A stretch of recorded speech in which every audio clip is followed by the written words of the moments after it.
नमस्कार दोस्तों, झारखंड की चुनावी यात्रा लाइव हिंदुस्तान पर आप लगातार देख रहे हैं।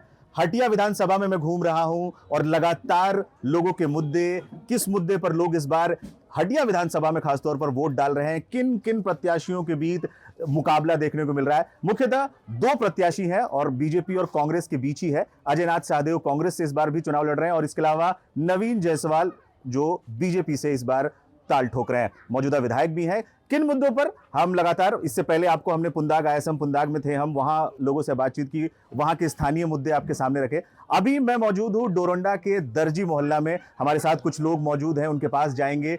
वो इस बार किस मुद्दे पर वोट दे रहे हैं, क्या उनके दिमाग में है, क्या कुछ हवा है इस बार के चुनाव में हटिया विधानसभा में, तमाम चीजों पर बातचीत करेंगे। आइए हमारे साथ। क्या नाम हुआ आपका? मेरा नाम आबिद हुसैन। आप स्थानीय यहीं के रहने वाले हैं? जी हाँ। क्या इस बार अगर पहला अगर आपको कहें तो इस बार चुनाव का क्या हवा है? हाँ, चुनाव का अभी बता नहीं सकते सर, क्योंकि अभी ज्यादातर के तो देख रहे हैं सब कांग्रेस के ऊपर ध्यान दे रहा है। जी समझे ना, हम लोग का बात भी नहीं रखा जा रहा है। यहाँ पानी का समस्या है हम लोग का कि 40-45 घर में हम लोग का पानी जो है इतना गंदा पानी आ रहा है कि हम बता नहीं सकते। नाली से जुड़ा हुआ टाइप का एकदम गंदा पानी है। हम लोग पार्षद को बोलते बोलते हम लोग थक गए हैं, समझे ना। हम लोग को 2-4 आदमी हैं, बाकी एकजुट नहीं हो रहा आदमी, नहीं समझे। जिनके साथ ये प्रॉब्लम नहीं है वो आने ही नहीं चाह रहा, शामिल नहीं होना चाह। हम लोग के साथ प्रॉब्लम है तो कुछ लोग नहीं आना चाह रहा। हम लोग जाके पीएचडी ऑफिस में भी जाके बोले हैं, बशर्ता हम लोग ये भी मतलब जो रसीद लेके जाते हैं, रसीद ले जाके पानी का बोतल में भी लेके गए हैं, तो कोई सुनवाई नहीं। तो मुख्यतः पानी का एक मुद्दा, और कोई अगर सबसे बड़ा मुद्दा जो आपको लगता है ये, और खासतौर पर क्या ये जो ये पानी वाला मुद्दा जो आप कह रहे हैं, क्या इससे वोटिंग में इफेक्ट पड़ने वाला है? एकदम कैसे नहीं पड़ेगा सर, कैसे नहीं पड़ेगा? जब पानी हम लोग को सही नहीं मिल रहा है तो कैसे नहीं पड़ेगा। और क्या बड़ा मुद्दा है इधर आपको लगता है? बताओ कलीम। आपका नाम क्या हुआ? मोहम्मद कलीम। आप भी यहीं रहने वाले हैं? जी हाँ। और ये जैसे एक पानी का मुद्दा एक बहुत बड़ा मुद्दा बता रहे हैं और इसका इफेक्ट पड़ेगा साफ तौर पर, ये भी कह रहे हैं आप। और किस तरह के मुद्दे, और क्या लग रहा है कि इस बार वोटिंग किन मुद्दों पर, स्थानीय मुद्दों पर या जो बड़े बड़े जो मुद्दे जो हमने नेशनल मीडिया में देखते हैं उन मुद्दों पर, किन मुद्दों पर इस बार लग रहा है कि वोट पड़ेगा? स्थानीय मुद्दा जो होता है यही हम लोग का एमएलए का चुनाव है। अगर एमपी का होता तो हम लोग इंटरनेशनल या नेशनल बेसिस पे चलते हैं। इस बार भी अगले बार से अच्छा रिजल्ट लाएगा अजय नाथ शाहदेव जी।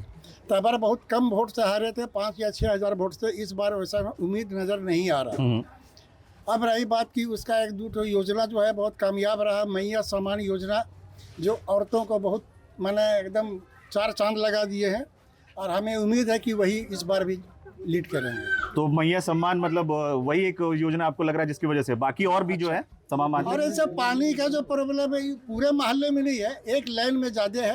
मैंने एक कलेक्शन जो किया है, हाँ, एक कलेक्शन जो किया है उसमें है, बाकी सब तरफ कलेक्शन ठीक है। पानी हम लोग को अच्छा मिल रहा है। चलिए ठीक है। आपका क्या नाम हुआ? मेरा नाम मोहम्मद तबारक हुसैन और मैं इंडियन यूनियन मुस्लिम लीग के प्रदेश सचिव हूँ जी, और कांग्रेस से मेरा अलायंस है। अच्छा, चलिए बढ़िया है। इसलिए नेताजी हैं वो भी, और कोशिश करेंगे हम इनसे कि और भी थोड़ा डिटेल में बात करें। लोग थोड़ा सा जैसे हवा को लेके या तमाम बातें करते हैं, और जैसे अभी हमारे साथ में थे उन्होंने भी कहा कि मैया सम्मान योजना का बहुत है। और किन किन मुद्दों पर इस बार लोग वोट डाल रहे हैं? देखिए, आज तक इतना बार यहाँ जो विधायक बना नवीन जायसवाल, आज तक दर्जी मोहल्ला माने खास करके मुस्लिम बस्ती में वो आज तक नहीं आए देखने के लिए, क्योंकि यहाँ के कितने बार वो विधायक रह चुके, लेकिन यहाँ के लोग नहीं जानते कि कौन है नवीन जायसवाल। अच्छा, ना चेहरा से पहचानते हैं ना आते हैं। तो कहने का मतलब है कि पब्लिक सब जानती है कि सिर्फ वोट के समय आते हैं और वोट लेके चले जाते हैं। तो वैसा हमको नेता नहीं चाहिए। जो स्थानीय मुद्दा है, जो हम लोग की समस्या है, जो सुनेगा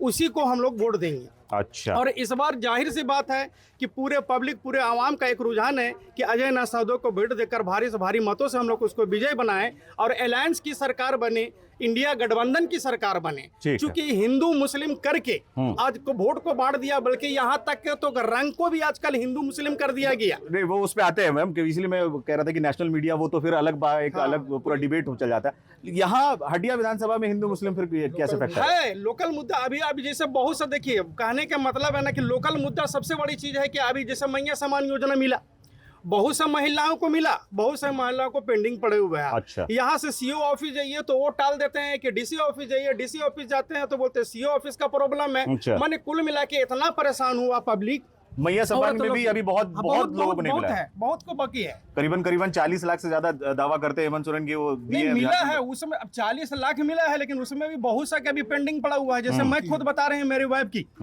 सबसे पहला 3 तारीख को मैं भरा था, 4 महीना हो गया। लेकिन जब जाते हैं तो बोलता है कि आपका स्वीकृत का मैसेज भी आ गया, लेकिन 4 महीना से पैसा भी नहीं आया। अच्छा, तो आपको जो बड़े मुद्दे लग रहे हैं यही लग रहा है। हालांकि मैं अभी आईएसएम पुंदाग में था, वहां के भी मैं मुस्लिमों से या फिर वहां के, तो वो एक अलग पर्सपेक्ट दिखा रहे थे कि नहीं आते हैं नवीन जायसवाल, बातचीत होती है, वो तो भाई एक अलग मुद्दा देखने को मिलता है। जैसे आपने भी कहा कि हिंदू मुस्लिम एक मुद्दा है, अभी भी एक लोकल मुद्दों के साथ साथ वो भी एक मुद्दा यहाँ पर है। आपका क्या नाम हुआ? मेरा नाम मोहम्मद आमिर चिश्ती हुआ। आप किस तरीके से इस बार का चुनाव देख रहे हैं, जी विधानसभा देखिए, चुनाव? बहुत उम्मीद से हम लोग कांग्रेस की पिछले बार इंडिया गठबंधन की सरकार बनाए थे, और ठीक बहुत है। उम्मीद, बहुत आशा था हम। मतलब ये आप लोकसभा चुनाव की बात कर रहे हैं कि इससे पहले 19 की बात कर रहे हैं। अच्छा। तो बहुत उम्मीद से हम लोग बहुत खुश भी हुए थे। हम लोग युवा को चाहिए क्या, एक रोजगार चाहिए, लेकिन जी मैं इसी मुद्दे पे आना चाह रहा था कि रोजगार पे, वो छोटे छोटे मुद्दे पे, इस वो पे तमाम फेल है, चीजें इस पे- कि मतलब मैं चाह भी रहा था कि आप युवा हैं तो आपसे इस बारे में जरूर सवाल भी पूछूं कि रोजगार कहाँ तक देखिए, मुद्दा क्या जो है एक ना, है वो, और खासतौर पर देखिए, मैं युवाओं को एक लेकर सीएससी संचालक हूँ, प्रज्ञा के संचालक प्लस स्टूडेंट भी, ग्रेजुएट स्टूडेंट। तो क्या है कि हम लोग आए दिन जेसीसी अपना वैकेंसी निकालती है और फॉर्म भरवाती है। फॉर्म भरवा करके पिछले साल 2018 में भी भरे, 2019 में भरे, मतलब कि आए दिन हम लोग सिर्फ जेसीसी का काम है सिर्फ फॉर्म भरवाना, उसका एग्जाम नहीं लेती, वो टाइम पे एग्जाम नहीं लेती। अभी एक मंथ पहले भी जेसीसी 12 प्लस, ग्रेजुएट प्लस सब सारा निकला, लेकिन कहाँ एग्जाम नहीं होता है। हम लोग यही चाहते हैं कि काम तो बहुत अच्छा कर रही है मन सरकार, आपका ये रोड देखिए, मैया योजना देखिए, सबके लिए सोच रहे, पर युवा में रोजगार के मामले में फेल है। लेकिन बस यही कहना चाहेंगे एज ए स्टूडेंट कि आप झारखंड के जो छात्र छात्राओं हैं वो लोगों के लिए थोड़ा ध्यान दीजिए, रोजगार दीजिए वो लोगों को। आप मतलब चाह रहे क्या क्या, जैसे क्या अगर आपकी डिमांड होगी, अगर सरकार से आप कह रहे हो तो क्या क्या रोजगार को लेकर? कहना ये है ना कि हम तो जितने वैकेंसीज है वो निकाला वो जाए। निकालती है सरकार, तो निकालती बोल तो देती है, आपका पेपर में आ गया कि इतना से इतना 12 लेवल की निकली है, ग्रेजुएट लेवल की निकली, लेकिन वो एग्जाम तो नहीं, पहला एग्जाम लेती भी है तो वो फिर रिजेक्ट हो जाती है। जी जी जी, अभी जो जेएसएससी का एक एग्जाम हुआ करीबन लगभग 7-8 साल के बाद कुछ ऐसा हुआ है, कहाँ कुछ रिजल्ट नहीं, उसका भी कोई रिजल्ट कोई नहीं। रिजल्ट नहीं, इसमें बहुत बैक है ये भी इस पे बहुत लेकिन फिर से उम्मीद करते हैं कि फिर से इंडिया की सरकार बने और इस पे हेमंत सरकार थोड़ा सा विचार करे, खासकर स्टूडेंट लोग के लिए। आप तो महिलाओं के लिए सोच रहे, ठीक है, चलिए अच्छी बात है, महिलाओं के लिए सोच रहे, उन लोग के लिए 1,000 रुपया आपको जो आ रहा, अभी 2500 रुपया वादा किया स्टूडेंट्स है के लिए भी हेमंत सोरेन ने वादा किया था, लेकिन क्या वो अभी तक पूरा नहीं हुआ कुछ नहीं हुआ है, है? ये बेरोजगारी भत्ता की बात कही थी, तमाम चीजें कही नहीं हो रहा है, थी। ये सब नहीं हो कहीं रहा नहीं है, हो रहा। स्टूडेंट को एकदम नेगलेक्ट किया जा रहा है। और हम यही चाहेंगे आप सब चीज में अच्छे हैं, हेमंत सरकार हर चीज में अच्छे है, रोजगार दे, आपका रोड बना रहा है, विकास हो रही है, पर महिलाओं के लिए मई योजना का फॉर्म, लेकिन रोजगार में पीछे रह गए। रोजगार में पीछे आ रहा है। ये कोई भी सरकार इसमें नहीं ध्यान दे रहा, केंद्र सरकार दे रही है ना स्टेट सरकार दे रही है, कोई सरकार नहीं दे रही है। चलिए, तो मतलब आप मतलब जो यहाँ का जो स्थानीय मुद्दे को लेकर भी है वो रोजगार, हटिया विधानसभा में भी एक बहुत बड़ा मुद्दा हाँ, है। मुद्दा तो रहेगा, खासकर स्टूडेंट्स को लेकर भी एक बड़ा मुद्दा चाहते हैं कि रहेगा। बस ये एग्जाम अभी जो निकला है, अभी हम लोग फॉर्म भरे हैं इंतजार पे कि नवंबर पे सोचे थे कि हम लोगों का एग्जाम होगा, एग्जाम का डेटा आएगा, पर नहीं आया। अच्छा, पर आप चाहते हैं कि जिस तरह जैसे सरकार बने तुरंत उस पे एग्जाम लिया जाए और आगे का प्रोसेस जल्द से जल्द किया जाए। जी जी जी, बस ये हम बिल्कुल। लोग का ये मुद्दा रहेगा, स्टूडेंट लोग का खास तौर पर। जी, क्या नाम हुआ आपका? मेरा मोहम्मद साबिर। आप यहीं रहने वाले जी हैं? हाँ, हटिया विधानसभा में इस वक्त क्या है, हवा क्या देख रहे हैं? देखिए हवा तो ऐसा है कि हमको तो लगता है कि केंद्र में जो सरकार है यही भी सरकार यहाँ पे होगा, अच्छा, क्योंकि अगर केंद्र से रिलेटिव नहीं रहेगा तो कोई भी काम नहीं होगा। मान लीजिए केंद्र में आप अगर ओवरऑल झारखंड का अभी आपसे उसका अभी तो सवाल मैं वही- पूछूंगा वही हुआ, वही आपसे। हुआ। मैं अभी पहले हटिया पे आता हूँ। हटिया पे ये भी रहते हैं, विधानसभा में भी बीजेपी को आना चाहिए, नवीन जायसवाल इस बार? तभी होगा। कोई भी कार्य होता है तो 2 मिलेगा, जब वहाँ से फंड आएगी तो यहाँ होगा, और जो भी काम होगा तो वहीं से होगा। तो अभी फिलहाल आपको जब से हेमंत ये लगे कुछ काम ऐसा नहीं लग रहा? वैसे तो हमको कुछ नहीं लगा, जब से ये चढ़ा है खाली एगो मैया योजना की है, अब बाकी कुछ नहीं किया। हाँ, मैया योजना भी अगर जिसको लेकर जो मिला, आरोप जो आधे आदमी को मिला है, हाँ। कुछ को मिला है, कुछ को नहीं मिला, अच्छा, समझे। मगर वो जो केंद्र में सरकार बनेगी या इसके बीजेपी का जो सरकार बनती है रांची में, और वो बनना ही बनना है, काहे कि ये बहुत चीज में फेलवर हुआ है। ये एक काम में नहीं है, मतलब जो भी देखिए आपका, तो इधर में वैकेंसी भी निकालती है तो उसमें भी खत्म हो जाता है। मतलब आधे आदमी को नौकरी हो रहा, आधे को रिजल्ट खत्म, पता चला कि ये हो गया, लीक हो गया, पेपर लीक हो गया, ऐसा हो गया, वैसा हो गया। तो इसके मुद्दे तो में ये आरोप तो बीजेपी पे भी लगा है, जो वो एक अकेला एक ही सरकार है जो 5 साल काटी है, 24 साल में अगर 13 साल किसी ने काटा है तो वो बीजेपी ने और एनडीए नहीं काटा है, तो ये आरोप तो उनपे भी तो लगेगा। हाँ, वो तो ठीक है, मगर मुद्दा में क्या हुआ था मेन मुद्दा यही है कि यहाँ पे हर परिवार जो है मतलब किसी को लाइन का प्रॉब्लम है, जो अभी दिया इलेक्ट्रिक के बारे में, इलेक्ट्रिक का बिल बोला था कम करने के लिए, वो भी नहीं आ रहा।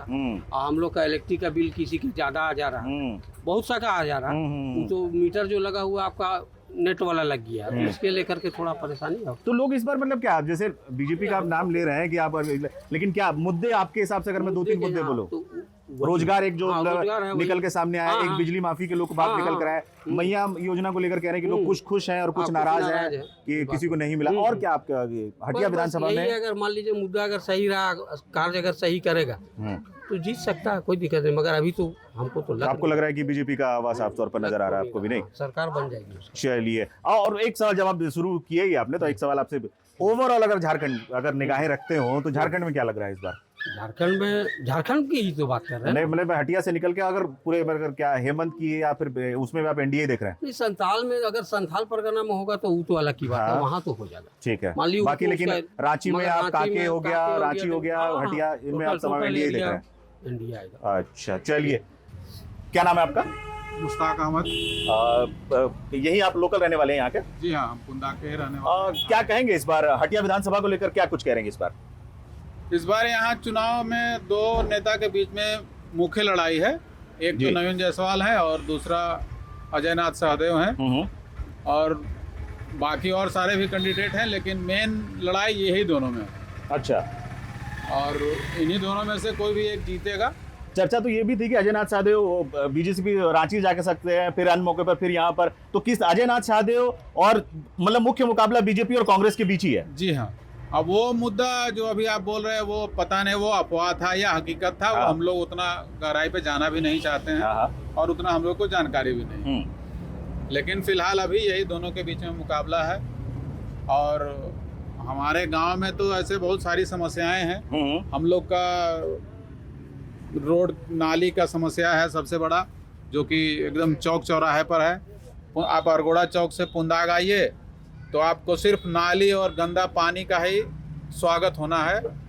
आपको जो पैदल चल रहा है उसको बहुत परेशानी है।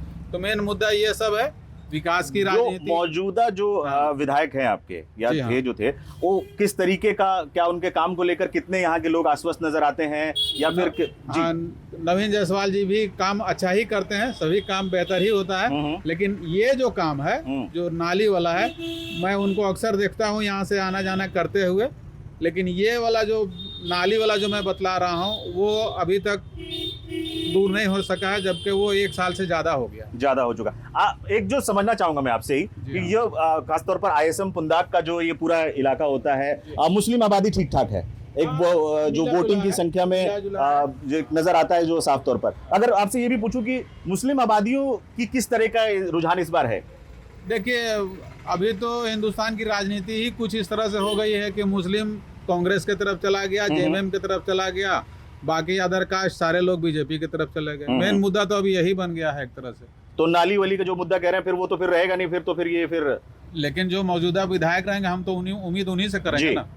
तो इसलिए हम लोग को नवीन जायसवाल से उम्मीद है अभी भी कि वो जीत करके और इस काम को हम लोग को अंजाम दे। क्योंकि जीतने का उम्मीद भी उन्हीं का है। जी, चलिए, कि वो जीत सकते हैं। जी बिल्कुल। एक जो अभी भी जो मुख्य जो चर्चा अभी ये भी कर रहे थे कि साफ तौर पर जो यहाँ भी जो एक मुस्लिम मेजोरिटी के जो वोट है, वो भी एक तरीके से बात करें कि हिंदुस्तान का एक पैटर्न देखने को मिल रहा है कि जहाँ वो एक तरफा ही वोट देखना होगा। हमारे साथ एक और हमारे 2 बैठे हैं, उनके साथ भी जाते हैं। आपका नाम क्या हुआ? मेरा नाम गुलजार अहमद है। आप भी बता दीजिए। पहले तो जैसे उन्होंने कहा कि नवीन जायसवाल का थोड़ा सा लग रहा है मामला, आपका क्या कहेंगे? नवीन जायसवाल या अजय नाथ सहदेव या अदरवाइज जो भी कैंडिडेट है ना, वो सारे कैंडिडेट का ये रहता है कि इनका भी ये 12 साल इनका होने जा रहा है ना, 12.5 साल।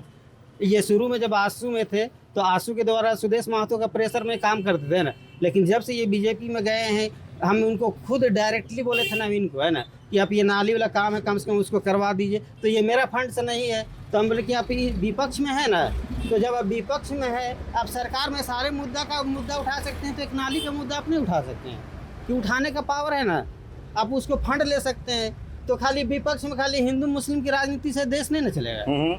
आप अगर आपको देश चलाना है या पूरा राज्य को चलाना है, तो पूरा आप सर्वदलीय ये कीजिएगा ना। कि यहाँ- मुस्लिम एरिया में देखिए, हम आपको बता रहे हैं, यहाँ से कुछ दूर पे एक नयासरा बस्ती है, वहाँ का लोग जानते हैं 12-14 को पोल के चलते ना लोग भटक रहा है। कई बार जीएम के पास दौड़ा और भी काम किया, लेकिन वहाँ के लोग का 15 को पोल भी नहीं इशू होगा आज तक। हमारा गांव में एक जानते हैं, अभी अब पिछला डिबेट में 2019 का डिबेट में अजय नाथ साहब बोले थे कि हटिया विधानसभा क्षेत्र का पुंदाग एरिया में एक हॉस्पिटल चाहिए, लेकिन आज तक ये हॉस्पिटल का भी मुद्दा कोई ने आज उठाया। तो यहाँ जो ज़रूरत की चीज़ है, जरूरी का सामान है, उसका आपको बनवाइएगा ना। आपके पास करोड़ों अरबों का फंड है, वो फंड अपने खा जाते हैं कि पब्लिक के अथी में खर्चे के नहीं आपको मिलता है। तो मेन मुद्दा आपने एक नाली का बताया, दूसरा का अस्पताल बताया, और दूसरा हॉस्पिटल के अलावा ऐसे मान लिया सरकारी स्कूल है, वो सारे चीज़ों में आप प्राइवेट स्कूल के तरह आप उसको सुधार करवाइए।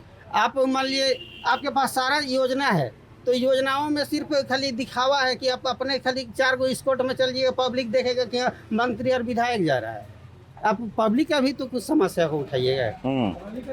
और यहाँ आता होता है आपके पास। और यहाँ देखिए, बता रहे हैं कि आज से बहुत दिन पहले पानी का वायरिंग हुआ है, लेकिन आज तक ये यहाँ से देहात क्षेत्र में आपको पानी मिलेगा, लेकिन ये हम लोग नगर निगम से सटे हुए हैं। हटिया विधानसभा क्षेत्र के अंदर में विधानसभा है, सारा राजधानी है, लेकिन यहाँ का लोग बहुत सी चीज़ों से देख लीजिए, हम नदारत है, नाली का समस्या है। आपने जो एक बात बोली, जो हिंदू मुस्लिम वाली राजनीति, यहाँ किस तरीके से हिंदू मुस्लिम वाली राजनीति चल रही है? यहाँ हिंदू मुस्लिम वाली राजनीति हो रहा है। देख लिए हेमंत बिश्व शर्मा कहीं भी जाते हैं तो मुसलमानों को घुसपैठिए बोलता है। मुसलमान यहाँ का नहीं है बसिंदा। अगर आप एक मुख्यमंत्री, आप पहले अपने आसाम को तो संभालिएगा, उसके बाद झारखंड को संभालिएगा। तो एक बड़ा मुद्दा आपके हिसाब से है कि जिस तरीके से बातें जो हिमंता कर रहे हैं, चलिए ये भी है, और हमारे साथ और भी कुछ लोग हैं। आपका क्या नाम हुआ? मोहम्मद मंजूर अंसारी। क्या है इस बार हटिया विधानसभा, क्या लग रहा है आपको? लग रहा है ऐसे तो कि दो ही पार्टियों का मतलब बीच में ये संघर्षपूर्ण लड़ाई है। रहा सवाल की वोट देने की बात जहाँ तक है तो वो अपनी अपनी राय है। दूसरी बात की जो समस्या है हमारे गांव के, हमारे विधानसभा के, जी। हटिया विधानसभा क्षेत्र में जो पुंदाग एक बड़ी बस्ती के ये मायने रखता है, जिसमें सबसे पहली चीज़ की इसमें अभी तक पानी की सुविधा नहीं दी गई है। दूसरी चीज़ की नाली के बारे में बहुत भाई साहब जो सब भी बोले, हम भी इस बात पर सहमत रहते हैं कि नाली के लिए हम लोग को बहुत परेशानी होती है रास्ते में चलने में। तीसरी चीज़ एक और ये है कि अस्पताल की बहुत ज़रूरी है यहाँ, क्योंकि इतनी बड़ी आबादी होने के बाद इतना रांची के मतलब 1 किलोमीटर के अंदर में रहने, वार्ड नंबर 38 में रहने के बावजूद भी हम लोग का आज तक में इतना बड़ा आबादी में स्वास्थ्य केंद्र जो होता है वो भी नहीं है हमारे बीच में। तीसरी चीज़ की ये जो पढ़ाई की बात है, जहाँ तक तो सरकारी व्यवस्था को, सरकारी स्कूल को अच्छी तरीक़ा से मतलब मैनेजमेंट करके उसमें अच्छी तरीक़ा से एक हमारे गांव में सामने में यहाँ पर बीएमसी मध्य विद्यालय, जहाँ पर उर्दू टीचर की बहाली होनी चाहिए थी अभी तक में, वो भी नहीं हो पाई है। हम चाहते हैं कि जो भी विधायक बने, नवीन जायसवाल हो या अजय नाथ साहब हो, ये मुख्य मुद्दा मेरा रहेगा कि हम उनसे एक बार ये बोल के या आपके द्वारा माध्यम से ये बोलना चाहते हैं कि ये चीज़ वो पहल करेंगे। अगर वो जी जाते हैं तो भी, अरे विपक्ष में रहते हैं तो भी हम इनसे निवेदन करते हैं। किसका हवा लग रहा है इस बार? हवा तो देखिए अभी तो फाइनली किसी को नहीं कहा जा सकता, लेकिन परसेंटेज दिखा जाता है तो मतलब नवीन जायसवाल का है। नवीन जायसवाल का हवा लग रहा है। तो जी, ये हमारे साथ कुछ लोग थे ISM पुंदाग में, और अपनी समस्याएं जो मुख्य तौर पर बता रहे थे। हमने कुछ सीधे तौर पर नहीं, लेकिन साफ तौर पर नवीन जायसवाल को एज थोड़ा सा बताया गया है, खासतौर पर इस इलाके में भी। और जो कुछ लोगों ने साफ तौर पर कहा कि वो हिंदू मुस्लिम वाला मामला भी ज़रूर है, जिस तरीके के बयान हिमंता के या फिर तमाम तरीके के बयान निकाल। बाकी स्थानीय मुद्दे जिनमें स्पष्ट तौर पर नाली का मुद्दा, सड़क के मुद्दे या अस्पताल का मुद्दा, जो बुनियादी ज़रूरतों के मुद्दे को लेकर भी इस बार हटिया में लोग वोट डाल रहे हैं, जो बात निकल कर अब तक सामने आई है। हम कोशिश करेंगे और भी जो लोग हैं उनसे आपके साथ बातचीत कराएं और आपको हटिया विधानसभा का एक किस तरीके की एक पूरी जो वोटिंग पैटर्न होने वाला है या किस तरफ लोगों का रुझान देखने को मिल रहा है, आपको समझने की कोशिश करेंगे। लोग इस बार किस तरीके से वोट डालेंगे और किन मुद्दों पर वोट डालेंगे, ये भी समझने की हम अपनी इस यात्रा के दौरान कोशिश करेंगे। हमारे साथ अभी हटिया विधानसभा से एनडीए के प्रत्याशी नवीन जायसवाल हमारे साथ हैं। उनके साथ बातचीत करने की कोशिश करेंगे। वो जनसंपर्क में लगातार निकले हुए हैं और जानने की कोशिश करेंगे कि नवीन जायसवाल को इस बार भी जनता क्यों चुने इस बार जनता। हटिया विधानसभा की जनता के हर सुख में, दुख में, काम में, विकास में हमेशा मैं रहा हूं, और हमेशा जो आप इस सड़क पे चल रहे हैं ये भी मेरा ही बनाया हुआ है जी। आज बरसों पुराना जो यहाँ का मांग था, आज़ादी के बाद 70 साल तक कोई देखने नहीं आया, पूछने नहीं आया। इस तरह का कई क्षेत्र में नवीन जायसवाल का काम बोलता है, व्यवहार बोलता है। मैं सुख दुख का साथी हूँ, तो जनता जानती है कि कौन परमानेंट है, कौन टेम्पररी है, जी। कौन 5 साल फील्ड में रहता है, कौन चुनाव के समय रहता जी। है। तो मैं यही कहूंगा कि जनता का स्नेह, प्यार, आशीर्वाद मिल रहा है, अपार मिल रहा है, और जी। हटिया के साथ साथ पूरे झारखंड में भाजपा का कमल खिलेगा। आज जो मैनिफेस्टो जारी हुआ है सर, उस पे लेकर क्या कुछ कहेंगे? देखिए, पार्टी जो मैनिफेस्टो हमारी जारी करती है, आप उसे ये कहेंगे कि वो संकल्प है, वो हमारा प्रॉमिस है, और भाजपा जो कहती है वो करती है, और कांग्रेस, जेएमएम, आरजेडी जो कहती है वो नहीं करती जी, है। कुछ क्षेत्रों में नवीन जी आरोप, आज मैं सुबह से घूम रहा हूँ हटिया विधानसभा में, दर्जी मोहल्ला गया तो वहाँ कह रहे हैं कि कभी आते नहीं है नवीन जी, इस तरीके के जो आरोप लगते हैं उस पर क्या कहेंगे? देखिए, हटिया विधानसभा क्षेत्र में आप केवल एक दर्जी मोहल्ला नहीं जी, बिल्कुल जी, पूरा क्षेत्र में, बिल्कुल। हटिया में 5.25 लाख वोटर है और बहुत बड़ा क्षेत्र है। दर्जी मोहल्ला हो, चाहे इलाही नगर हो, चाहे कसाई कॉलोनी हो, सभी जगह जहाँ भी लोग के समस्या होती है मैं जाता हूँ, उनके समस्या से रूबरू होता हूँ और सभी लोगों का समस्या का समाधान। जी, एक और बड़ा सवाल जो एचईसी विस्थापितों को लेकर बहुत ज्यादा, उनसे आप किस तरीके से वोट, क्योंकि उनका मसला अभी भी हल, ये तो कांग्रेस, जेएमएम, आरजेडी की सरकार को जवाब देना चाहिए, क्योंकि 2019 के चुनाव में कांग्रेस, जेएमएम के नेताओं ने वादा किया था कि जो एचईसी का सरप्लस लैंड है वो विस्थापितों को वापस करेंगे। हमारी सरकार ने 400 घर 212 करोड़ रुपया में बना के रेडी रखा था। 2020 14 जनवरी के बाद उसका गृह प्रवेश होना था।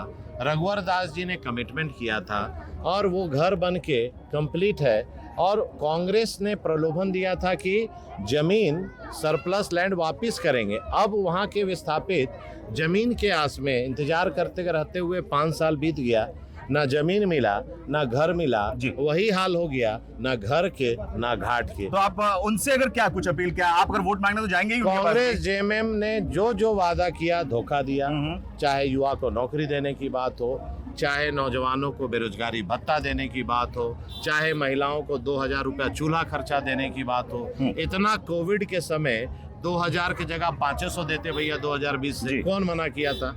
2020 से आप देते तो 500 करके भी आज कुछ मिल जाता, लेकिन चुनाव आया है तो 2 महीना पहले मैया योजना याद आया है। तो उसके काउंटर में बीजेपी ने 2 को लेकर आ रही है। जनता को पूरा विश्वास है कि ये 2 महीना की सरकार है और 2 महीना सरकार वही लेकर आ रही है। पहला कैबिनेट में निर्णय होगा।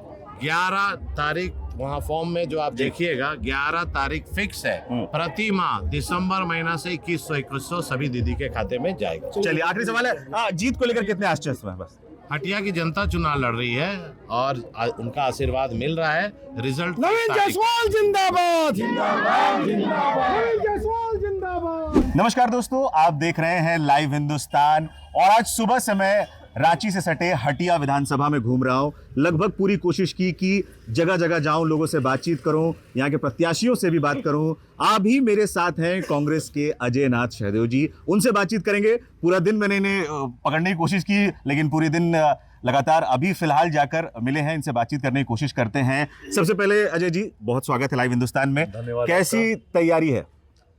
तैयारी पुख्ता है, मजबूत है। आप देख रहे हैं कि लगातार हम लोग दौरा कर रहे हैं और लोगों का अपार समर्थन मुझे मिल रहा है। हमारे यहाँ के जो युवा हैं, जो हमारी बहनें हैं, मतलब लोगों ने मुझे एक प्रत्याशी के रूप में नहीं, अपने परिवार के सदस्य के रूप में स्वीकार किया है। और लगातार मैं पिछले काफ़ी वर्षों से मैं लोगों के साथ लगा हूँ और लोग मुझे एक्सेप्ट करते हैं फैमिली मेम्बर की तरह जी। तो इस इलेक्शन को यहाँ की आम जनता लड़ रही है। क्यों, अगर एक सवाल जैसे निकल कर आता है, हमने भी देखा और पिछले कई सालों से आप यहाँ लगे हुए हैं, इस बार जनता कांग्रेस पे या आप पे क्यों भरोसा करे? देखिए, लगातार जो इंडिया गठबंधन की जो सरकार यहाँ रही है, अभी आपने देखा कि माननीय हेमंत सोरेन जी के लीडरशिप में सरकार ने अच्छा काम किया है।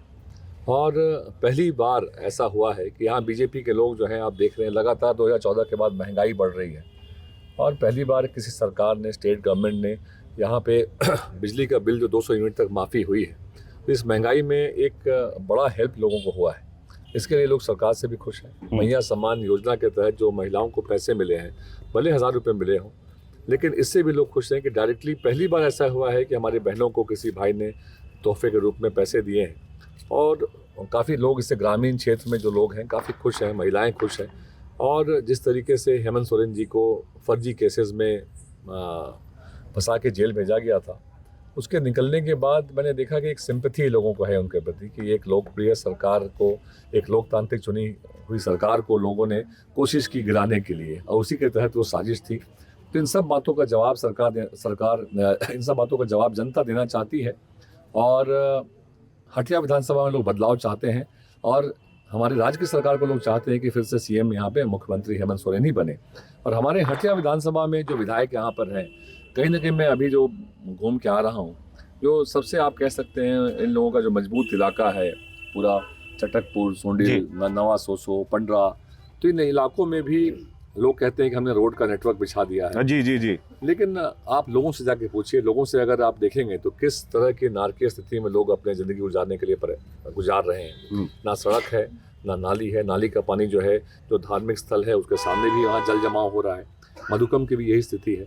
तो मुझे लगता है कि लोगों में एक नाराज़गी है कि विधायक को जिस चीज़ के लिए चुना गया था उस काम पे वो खरे नहीं उतरे। जी 5 अगर मैं कहूँ, अगर ठीक है, किन मुद्दों को लेकर आप मैदान में उतरे हैं और जनता से साफ साफ क्या कह रहे हैं? मैया सम्मान योजना को लेकर तो लगभग पूरे झारखंड में, उसको आज मैं कई डोरंडा के भी कह चुका, उसको लेकर नाराजगी भी है कि बहुत सारे लोगों को मिली भी नहीं, इसको लेकर और बिजली वाली बात भी थी।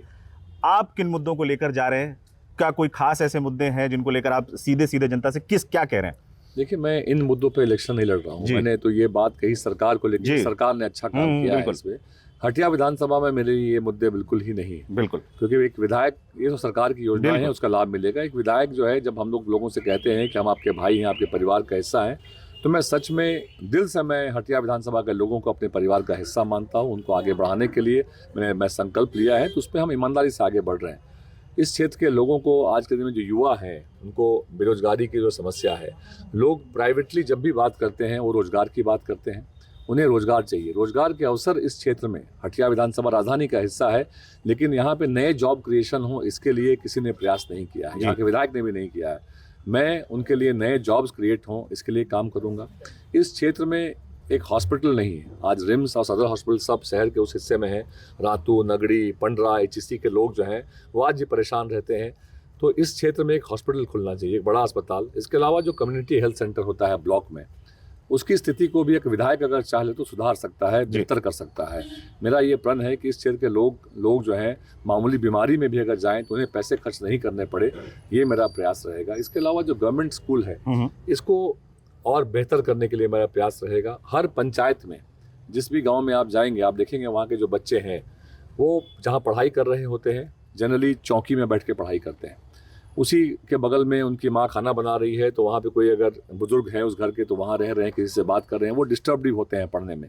अगर हर पंचायत में एक जो सामुदायिक भवन जैसा बनता है, एक लाइब्रेरी बनाया जाए जिसमें कि व्यवस्था रहे टेबल की, चेयर्स की, वहाँ पे प्रॉपर लाइट रहे, पंखा रहे, इन्वर्टर की व्यवस्था रहे ताकि लाइट कटे तो वहाँ लोग बच्चे पढ़ पाएँ, तो वहाँ ना केवल बच्चे बल्कि वहाँ के युवाओं को भी जो आगे एग्जाम्स की तैयारी करते हैं उनके भी पढ़ने के लिए वो एक जगह हो सकती है। वहाँ हम लोग ये प्रयास करेंगे कि वहाँ जो अच्छे अखबार होते हैं, जो अच्छे मैगजीन्स होते हैं, उसको लाया जाए। और एक विधायक अगर चाह ले और इतने CSR का पैसा यहाँ पे आता है, उसका उपयोग करके हम इन कामों को कर सकते हैं। और मैं करके दिखाऊंगा कि कैसे लोग यहाँ पे हम एक बेहतर बदलाव कर सकते हैं। आज CSR की आपने चर्चा की, उससे एक सवाल जरूर पूछूंगा मैं कि आज सुबह जो आपके प्रत्याशी भी हैं बीजेपी, उनसे भी बातचीत की।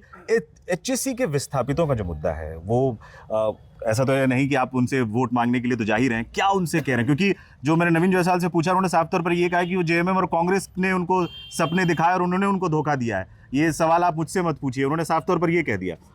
देखिए, विधायक जो है वो जिस तरह के झूठ वो बोल रहे हैं, इसका जवाब जो है यहाँ के विस्थापित देंगे। जो HEC के जो सप्लाई कर्मी है वो देंगे, जो HEC के जो अधिकारी और कर्मचारी हैं। जिस तरीके आज HEC को जिस कगार पे लाया गया है, इसके लिए दोषी कौन है? और इस दोष के बावजूद अगर ये विधायक अगर ईमानदार थे उन लोगों के प्रति, तो उन्होंने क्या किया? क्या कभी उनके साथ कंधे से कंधा मिला के खड़े रहे? आज 27 महीने से जिसको पैसा नहीं मिला, उसके घर के खाना कैसे उनको बन रहा है, इसकी कभी उन्होंने सूद ली? इसके अलावा जो विस्थापित वहाँ पे हैं, इनके पुरखों ने जो ज़मीन दी थी HEC के स्थापना के लिए, आज HEC बर्बादी के कगार पर आ चुका है और HEC को बचाने के लिए कोई प्रयास नहीं हुआ है। जो ये घर की बात करते हैं कि उन्होंने रघुवर दास के समय में घर बनवाया, तो आज तक उस घर को क्यों नहीं दे पाई? इसलिए नहीं दे पाए कि उसकी लिस्टिंग, उसका जो किन लोगों को वो घर मिलेगा, क्योंकि विस्थापित की जो संख्या देखेंगे, जो नंबर्स हैं उसमें और जो घर बने हैं उसमें काफ़ी फ़र्क है। तो ये एक ऐसा स्कीम वो उस समय लेके आए थे जो उस समय लोगों को लगा कि हाँ ये तो अच्छी स्कीम है, लेकिन उसका लाभ उन लोगों को दिलवा नहीं पाए हैं। कहीं सरकार का कोई दोष नहीं है, ये योजना रघुवर सरकार के समय की थी, और अगर वो घर जो बना है, अगर वो सब कुछ सही है तो उनको आगे दिलवाना चाहिए आगे बढ़ के। अगर नहीं सरकार ने कोई रुकावट डाली है तो कहाँ थे यहाँ के विधायक? आप क्या आश्वासन देंगे उन लोगों को? देखिए, मैं यहाँ के विस्थापितों के साथ, मैं यहाँ के जो हटिया विधानसभा के लोग हैं, क्योंकि हटिया विधानसभा के आप इश्यूज जो हैं वो अलग अलग हैं। इस विधानसभा को आप एक चश्मे से नहीं देख सकते हैं। आप एयरपोर्ट के पास जाएंगे तो वहाँ भी विस्थापित हैं, एयरपोर्ट के विस्थापित भी और आर्मी के द्वारा भी विस्थापित लोग हैं वहाँ पे। आज उनके पास पानी की जो पाइपलाइन होती है उसको ले जाने के नगर निगम कोशिश करती है, तो वहाँ आर्मी कहती है हमारी जमीन है, रोड वहाँ बन नहीं पाती है, तो उनके लिए भी हमें काम करना है। इसके अलावा आप आएंगे HEC की तरफ, तो HEC को रिवाइव करने के लिए एक लंबी लड़ाई लड़नी पड़ेगी। HEC का इशू जो है, केंद्र सरकार के उदासीन रवैये की वजह से ये HEC को लोगों ने बर्बादी के कगार पे ले आए जी। और HEC जो है एक मदर इंडस्ट्री है, Bokaro steel plant, Rourkela steel plant की स्थापना हुई है HEC की वजह से। और इस HEC को जिस तरीके से आज सौतेला व्यवहार किया जा रहा है, बिल्कुल लोगों ने छोड़ दिया है मरने के कगार पर। HEC को रिवाइव करने के लिए HEC के पास ऑर्डर्स अभी भी हैं, बट एक वर्किंग कैपिटल की ज़रूरत है। केंद्र सरकार को वर्किंग कैपिटल देना पड़ेगा, तभी HEC को हम रिवाइव कर सकते हैं जी। और वहाँ के जो सप्लाई कर्मियों ने है, उन लोगों ने बड़ा एक सेक्रीफाइस किया, त्याग किया, बगैर पैसे मिले हुए भी उनको कहा गया। मैं भी इस इशू पे उस बातचीत में दौरान मौजूद था, तो इनको बुलाया गया है काम में वापस बगैर पैसे दिए हुए। जो 27 में से पैसा नहीं मिला है उसकी पेमेंट नहीं हुई है अभी, लेकिन कहा गया कि आप अगर आओगे, काम शुरू करोगे तो हम HEC को रिवाइव करने में शायद ये बड़ा स्टेप होगा। तो किसी बड़े व्यक्ति ने कोई सैक्रिफाइस नहीं किया, त्याग नहीं किया। त्याग किसने किया?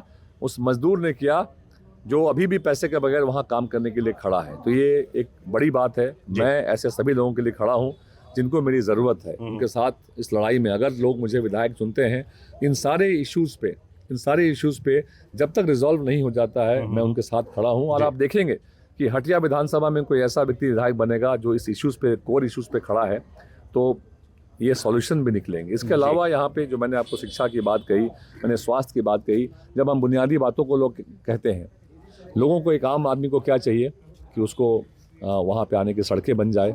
जो नया शहर जहाँ बस रहा है उसके लिए कोई प्लानिंग नहीं हो रही है। विधायक नगर निगम के बोर्ड की बैठक में बैठते हैं, क्या यहाँ के मास्टर प्लान को लेके, यहाँ जो शहर जो 15 से लेके 900 तक इधर बढ़ रहा है, इस क्षेत्र के लिए क्या प्लानिंग है? इस क्षेत्र के जो नाली की पानी की निकासी होती है, जो गंदे पानी को, जल कहाँ जाएगा? वो गंदा पानी कहाँ जाएगा? अभी जो खाली पड़ी ज़मीन होती है कोई यहाँ के किसी वहाँ के गांव के किसान की, उसी ज़मीन में वो पानी जमा होता है। आने वाले दिन में ये एक बड़ी समस्या होगी। जो शहर का जो पानी है, जो ग्राउंड वाटर है, वो नीचे जा रहा है। हर साल गर्मियों में सिर्फ एक कैंपेन कर देने से कि हाँ हमें रेन वाटर हार्वेस्टिंग करना है, इससे क्या पानी की स्थिति सुधार हो जाएगी?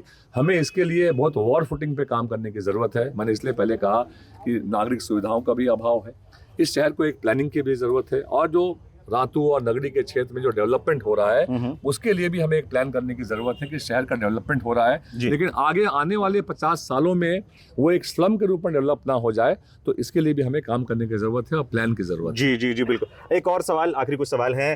बीजेपी का मैनिफेस्टो, जो आपने मैया सम्मान की जो ओवरऑल सरकार को लेकर बात की, उन्होंने भी एक काउंटर जो है गोगो की लेकर आज भी उनके मैनिफेस्टो में भी निकल कर सामने आया। ओवरऑल झारखंड में कांग्रेस को किस तरीके से देख रहे हैं, किस तरीके का प्रदर्शन करते हुए, आपका आकलन क्या कह रहा है इस बार? देखिए, कांग्रेस पार्टी बड़ी मजबूती के साथ इलेक्शन लड़ रही है जी, और जो हमारा गठबंधन है वो बड़ा मजबूत गठबंधन है, और हमें कल्पना सोरेन के रूप में एक स्टार कैंपेनर पूरे स्टेट में हमारे पास हैं। तो आप देखेंगे कि इस इलेक्शन में कांग्रेस बहुत अच्छा प्रदर्शन करेगी। कांग्रेस जो है यहाँ के मूलभूत मुद्दों की बात करती है, और हमारे लीडर राहुल गांधी जी जो हैं वो जिस मोहब्बत की बात करते हैं, प्यार की बात करते हैं कि कैसे हमारे देश को चलाने के लिए हमें मिल के ही चलाना है, और बीजेपी वाले लोग जो है वो डिफरेंस कराने की बात करते हैं। कहीं वो सरना और क्रिश्चियन की लड़ाई लड़ाते हैं, कहीं वो हिंदू मुस्लिम की बात करते हैं। मुझे लगता है कि अभी बेसिक चीज़ जो बुनियादी सुविधाएं हैं, इसकी बात कोई नहीं करता है, रोजगार की बात नहीं करता है, स्वास्थ्य सेवाओं की कोई बात नहीं करता है, कैसे हम अपने लोगों को और सुविधा दे सके, इसकी बात कोई नहीं करता। मुझे लगता है कि बीजेपी के लोग जो हैं सिर्फ इमोशनल इश्यूज़ को भड़का के वोट लेना चाहते हैं, और कांग्रेस जो है जेन्युइन काम करके वोट लेना चाहती है। हम मेहनत करके काम लेना चाहते हैं। हम लोग लोगों के बीच जा रहे हैं, लोगों को बताना चाह रहे हैं, और मुझे लगता है कि लोग हटिया विधानसभा में बदलाव के मूड में है जी। और हेमंत सोरेन जी को फिर से मुख्यमंत्री बनाने के मूड में है। एक जो जाते जाते एक सवाल जरूर पूछा गया, उस पर आपकी राय भी जरूरी है। एक जो अफवाह उड़ी थी चुनाव से पहले कि मामला पलट सकता है, बीजेपी में जा सकते हैं, इस तरह की जो खबरें थी उस पर क्या कहेंगे? देखिए, इसमें तो मैं मीडिया के साथियों से ही कहता हूँ कि अनकन्फर्म सोर्सेज के हवाले से, जो सूत्रों के हवाले से जो खबरें छपती हैं, उसका क्या सोर्स होता है मुझे नहीं पता, लेकिन जब ये बातें आई मैंने खंडन भी किया, तो खंडन छप भी गया। उसके बाद ये बातें बंद हो गई। फिर नेक्स्ट डे ये खबर आता है कि आप 11 बजे ज्वाइन करेंगे, और ये मुझे किसी मीडिया के साथी ने फ़ोन किया, वो एग्जैक्टली 11 बज रहा था। कहा कि आप बीजेपी ऑफिस में हैं क्या? मैंने कहा नहीं भाई, मैं तो अपने क्षेत्र में घूम रहा हूँ। तो इस तरह की अफवाहों में कहीं कोई बेस नहीं था, और मुझे लगता है कि इन बातों से कोई जनता को मतलब भी नहीं है। उन्हें मतलब है कि मैं उनके भाई और बेटे के रूप में काम कर रहा हूँ। लगातार इतने वर्षों से जब उनके साथ कनेक्ट रहा हूँ, तो इस चुनाव को लोग इस तरीके से लड़ रहे हैं कि उनका अपना भाई, उनका बेटा इलेक्शन को लड़ रहा है। जी, बहुत बहुत शुक्रिया अजय जी हमारे बात करने के, लाइव हिंदुस्तान के साथ बात करने के लिए। ये थे कांग्रेस प्रत्याशी हटिया से अजय नाथ शाहदेव। अपने मुद्दों को लेकर जनता के बीच में हैं और कई स्थानीय मुद्दों को लेकर उन्होंने बात की। साथ में ये भी बताया कि कांग्रेस किस तरीके से कॉन्फिडेंस है हटिया में, नाना से और झारखंड में भी। तो लगातार हटिया विधानसभा की जो कवरेज है, आज लगातार हम कवरेज कर रहे थे और दोनों प्रत्याशियों से आज आपकी मुलाकात भी कराई और कई जगहों पर जाकर लोगों से बातचीत भी करवाई। साफ तौर पर उम्मीद करता हूँ आपको ये पूरा जो एपिसोड है आपको पसंद आया होगा। अगर आपने हमारे चैनल को सब्सक्राइब नहीं किया है तो प्लीज़ उसे सब्सक्राइब कर दें और बेल आइकन भी दबा दें। और अगर आप मुझे फेसबुक पर देख रहे हैं तो हमारे चैनल को लाइक करना ना भूलें। बहुत बहुत शुक्रिया।